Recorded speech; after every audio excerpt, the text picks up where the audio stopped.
die sneeuwkoningin.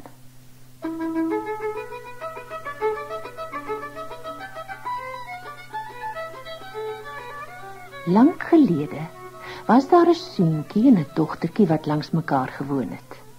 Die seentjie se naam was Kai en die dogtertjie was Gerda en hulle was lief vir mekaar. Tussen hul huise was daar 'n tuin waarin Kai en Gerda gedurende die somer tussen die blomme gespeel het. Gerda het die meeste van Rose gehou en sy het 'n rympie oor hulle gemaak. Solank as Rose geurig bly en fraai, solank sal ons vriende bly, Gerda en Kai.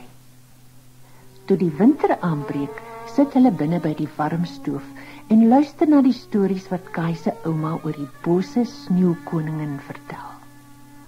Sy sweef op die yswind en versmoor die velde met sneeu. Sy verlam die blomme met ryp en bevries die riviere. Haar hart is 'n blok ys en sy wil almal se harte graag net so ysig as haar eie maak. Terwyl die ou vrou praat, huil die wind om die huis en 'n venster klap oop. Sneeuvlokkies dwarrel by die venster in en 'n splintertjie ys deurboor Kai se oog. Dadelik beweeg dit na sy hart en bly sit. Kai gil van die pyn, maar na 'n paar oomblikke lag hy weer. En Gerda dink nie meer daaraan nie. Die volgende dag gaan Kai na die dorpsplein om met die ander seuns te speel. Mag ek saamkom? Vra Gerda. Natuurlik nie, sê Kai vererg. Dom muisie mens. Gerda voel baie gekrenk. Hoe kan sy weet dat die stukkie ys in Kai se hart dit in ys verander? Die seuns maak graag hul sleetjies aan die boer se wa vas. Dan trek hy hulle oor die sneeu. Maar vandag staan daar 'n groot wit slee op die plein. Die drywer is in wit pels gehul. Dis beter as die boer se wa, dink Kai, en maak sy sleetjie agter aan die groot wit slee vas. Die slee ry weg, al vinniger en vinniger, tot Kai begin bang word. Hy wil sy sleetjie losmaak, maar die knoop is te styf. Al verder gaan hulle, by die stadspoorte uit, al verder en verder op die wieke van die wind. Help, help, roep Kai, maar niemand hoor hom nie. Ure lank snel hulle voort. Eindelik hou hulle stil. Nou sien Kai dat die drywer 'n lang maar vrou is, met 'n jas en hoed van sneeu. Kai staar haar verwonderd aan. Dit is die sneeuwkoningin. Sy tel Kai in die slee, slaan haar jas om hom en laat hom langs haar sit. Hy is koud, sê sy, en soen hom op die voorkop. Hoewel haar soen soos ys is, voel Kai nie meer die koue nie. Niemand in die hele wêreld, dink hy, kan mooier as die sneeuwkoningin wees nie. Want dit was sy wat daardie stukkie ys in Kai se oog en in sy hart laat beland het. Teen die tyd is sy hart die ene ys. Hy onthou nie eens meer sy ouma en Gerda nie. Gerda huil bitterlik toe Kai nie huis toe kom nie. Almal sê hy moet dood wees, ergens in die diep sneeu verdwaal. Daardie hele winter wag sy te vergeefs. Eindelik breek die lente weer aan. Gerda kry nuwe rooi skoentjies om te dra. Op 'n dag trek sy hulle aan en stap na die breë rivier. Het julle my vriend Kai gesien? Vra sy vir die branders. Julle kan my nuwe rooi skoentjies kry as julle my sê waar hy is. Die branders knikkel skuimende koppe. Toe klim Gerda aan 'n bootjie wat tussen die riete lê en slinger haar skoene so ver as sy kan in die water. Toe sy dit doen, raak die boot van die wal los en begin stroom afdryf. Gerda is bang, maar sy durf nie uitspring nie. Miskien neem die boot my na Kai, dink sy. Baie ver dryf die boot, tot dit 'n rietdakhuisie langs 'n kersieboord bereik. Uit die huisie kom 'n vreemde ou tante met 'n groot rooi hoed. Sy haap die boot met haar kierie en sleep dit wal toe. Arme kind, sê sy vir Gerda. Hoe is dit dat jy alleen deur die wêreld dryf? Gerda vertel die ou vrou haar hele storie en vra of sy Kai gesien het. Hy was nog nie hier nie, maar hy kom seker een van die dae. Toe neem sy vir Gerda huis toe en gee vir haar kersies om te eet. En terwyl Gerda eet, kam die ou vrou die dogtertjie se hare. Die ou vrou was in werklikheid 'n eensame towenares en sy wou Gerda by haar hou. Een vir een kam sy Gerda se herinneringe weg. Op die ou end het die dogtertjie haar vriend heeltemal vergeet. Daar lank speel Gerda in die kothuis. Maar toe sy een sonnige oggend in die tuin tussen die blomme dwaal, sien sy rooi rose bloei. Gerda is verheug. Sy soen die blomme en dadelik onthou sy vir Kai. Ek is al te lank hier, roep sy uit. En 'n groot swart kraai wat in 'n boom sit hoor haar. Wat maak keer, dogtertjie? Kry sy.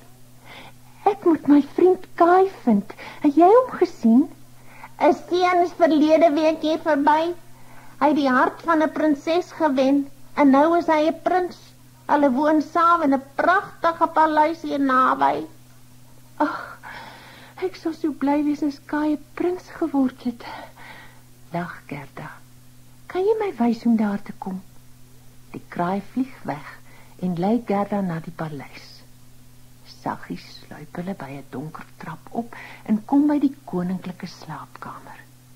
Gerda tuur na die slapende prins en bars in trane uit.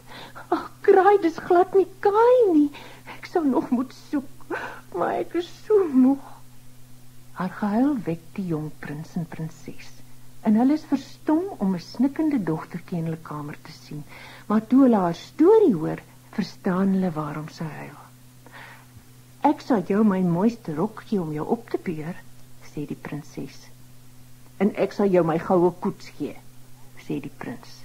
Dan kan jy verder en vinniger reis en Kai des te gouer vind. In die prins se koets ry Gerda deur die donker woud. Die koets glinster tussen die bome. En 'n bende bose rowers sien dit in die maanlig blink. Dis goud! Dis alles goud!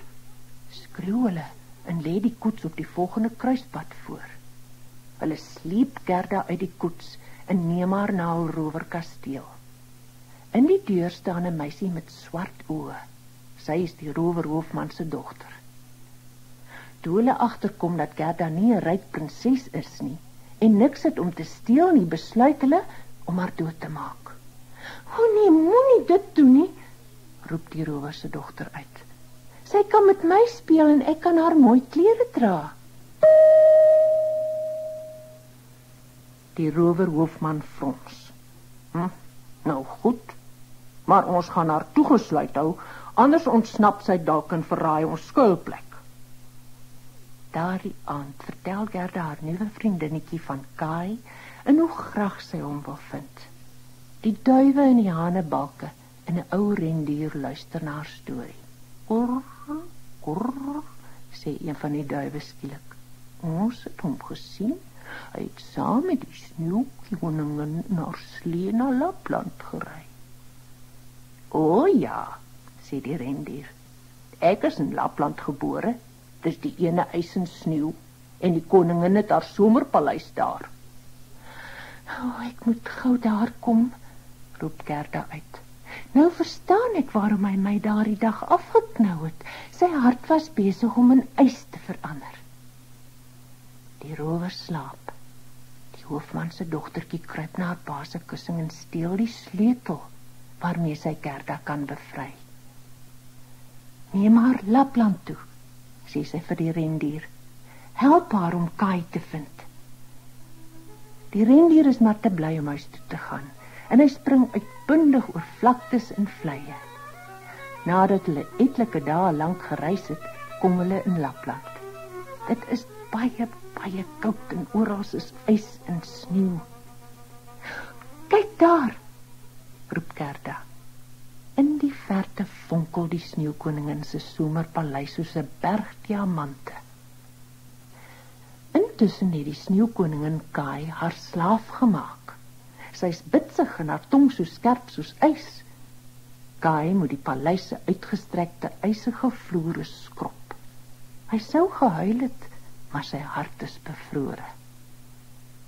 Op 'n dag gooi die koningin 'n klomp yskerwe voor Kai neer. Rangskik hierdie skerwe om die woord ewigheid te vorm, dan stel ek jou dalk vry. Toe vlieg sy weg om sneeu op stede te stapel en lawines op bergklimmers te laat neerstort. In die paleis, sy hande blou van die koue, probeer Kai nog steeds die woord ewigheid vorm. Toe Gerda by die reusagtige bevrore saal inkom. Kai, roep sy uit. Eindelik vind ek jou. En sy slaan haar arms om hom. Maar Kai is kil en onvriendelik. Wie is jy? Vra hy. Wat maak jy hier? Behoort jy ook aan die sneeuwkoningin? Gaan weg. Maar Gerda weier om te gaan. Hoewel hy so onvriendelik met haar is, huil sy van geluk om hom weer te sien. Een van haar warm trane val op Kai se oog en smelt die ys in sy hart. Toe onthou hy haar.